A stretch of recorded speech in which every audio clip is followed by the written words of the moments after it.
Hi guys, welcome back to another Matchbox Garage video, where today I'm going to attempt to take this Alfa Romeo SZ from shabby to shiny. This one, I remember being kind of in my, I don't know, how old would I have been, 7, 8 years old when this car came out, and I honestly thought it was amazing. This was one of my dream cars, alongside the likes of the Ferrari F40, the Lamborghini Countach, but this, the Alfa SZ, I just thought it was fantastic, especially with those kind of double, triple lights from the front. Yeah, for a little boy, this was cool. But what I want to do, I'm close to 40,000 subscribers, and I thank everyone. I want to give this one away, a 40,000 subscriber special. What you need to do, though, is kind of just get me over that finish line for 40,000. Like the video, comment down below why you want to win it. And yeah, I'll get it out in the post. I think a little bit of positivity in this crazy world that we're at today. Yeah, I think we all need a little bit of a pick-up. But I do hope that you, your friends, your family, your colleagues are all safe. But yeah, let's get on with this little one. So the Alfa Romeo, unsure why Matchbox decided to write it all the way down the side of this car. Such a distinct and iconic design, I think. It's very obvious an Alfa, beautiful, but yeah, just noticing that this is of course painted in all red, but looking online, seems like they had kind of like a black top half for the body on all of them, I think. But it does read underneath Matchbox from 1991 Alfa Romeo SZ, or from my American friends, the Alfa SZ. But yeah, the Z over here. 2 rivets on this car. Of course, I've already drilled the centres, removed those flanges and tapped those holes. But yeah, the wheels, at this point, I thought I'll just take them off, put them to one side. And I was going to consider really what aftermarket wheels to replace them with. But if you do Google the Alfa, the SZ, these Matchbox wheels are actually very close to the originals. So they will be staying today. The interior there, very detailed, very nice. I like the colour of that, so that will be staying as it is. I'm going to put a bit of black on that base, but before I go to the footlong, the glass section there needs to be drilled out. But yeah, cover the casting in boiling water, and incoming a tablespoon of caustic soda.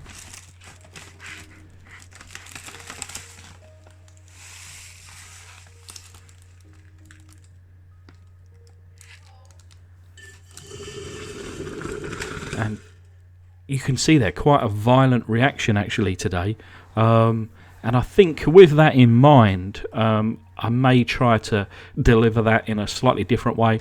A little bit I guess spat over. It certainly didn't hit me or anything close to me. I take a step back as I do that, but yeah, a bit of a lesson learned there. Perhaps not the brightest thing to do that. I do it more for effect for the video, but yeah, perhaps should consider my own health and safety as well. But anyway, putting that to one side, we've got the plastic parts here into the warm water here, and we'll clean those off. And like I say, the interior, this is good as it is. I don't need to muck around with this. We'll put this to one side. That's ready to go back in. The base here, it's not too bad. A couple of little, I guess, marks on it. So I will be repainting that. And the window section here, not heavy scratches or scuffs, but certainly enough for me to, want to buff them out. And I'll start with a 1200 grit, and then after I have polished it as well, into the Pledge Revive It floor polish solution. And I think you'll agree that now looks brand new. And I'll be using the Molotow liquid chrome pen, going over these wheels, brighten up that chrome work. Not too bad, to be fair, but of course we want to try and get these looking 10 out of 10.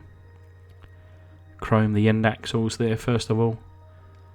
shove it down into the hole, see if I can get around on the inside. The one problem with using the thick, as you can see here, it's like a thicker nib or tip. There's one with a thick end, one with a thin end, and I've got both. But I prefer this thicker end, but sometimes, I guess you could say, a little bit too much of the chrome does come out. And on these wheels, this design especially, a little bit too much paint and it starts to drop down into those holes. So after the chrome paint had dried, I then attacked each wheel with a little bit of black just in all of those little openings there. So here's the base, and we'll be going with just some simple matte black.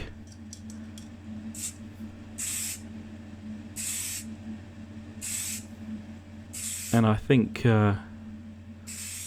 my camera skills lacking today, not really in the centre of the picture there, but as you can see, we've covered it, and that will finish in a matte stroke satin finish.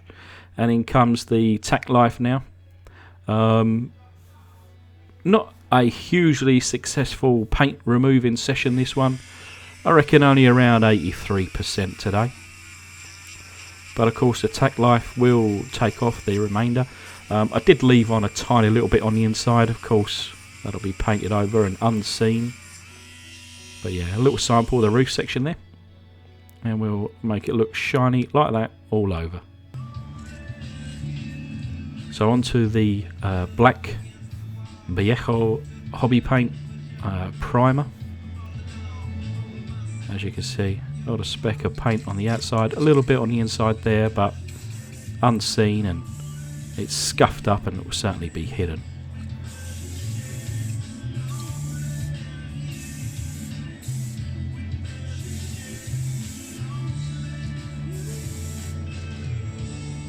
And what we're going to do is mask off the roof section.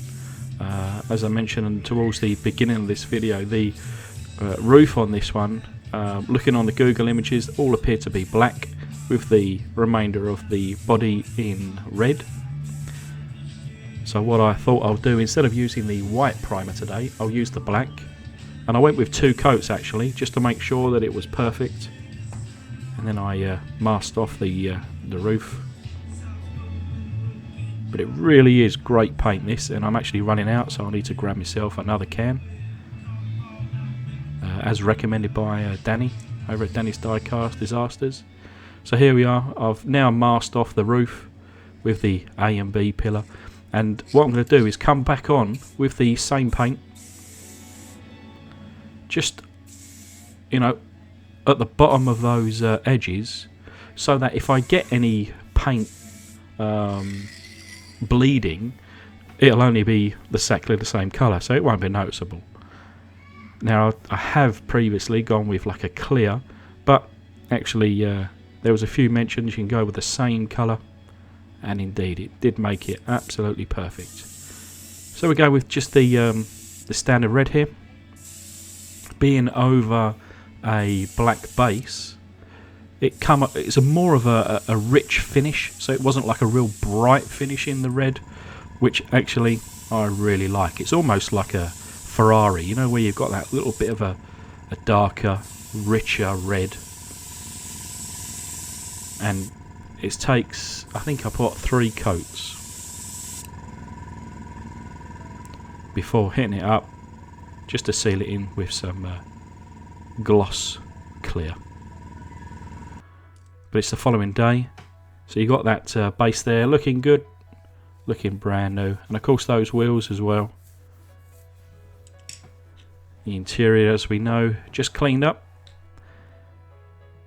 The window section here looking really good. I actually, if you can notice on the end result, I do paint in the window wipers, and here's the casting. I really like the two-tone black over the red. But anyway, here's a little reminder of what she looked like. And this is the result. So kind of from the side here, you can see a little bit of amber in that side indicator. You can see now straight from the back where I painted in some satin black, which that kind of rear light panel. Just on the bottom left hand corner you may just see a little tiny bit of chrome, which is the exhaust tip, and of course the rear number plate in the UK being in yellow, and a little bit of chrome on that rear badge.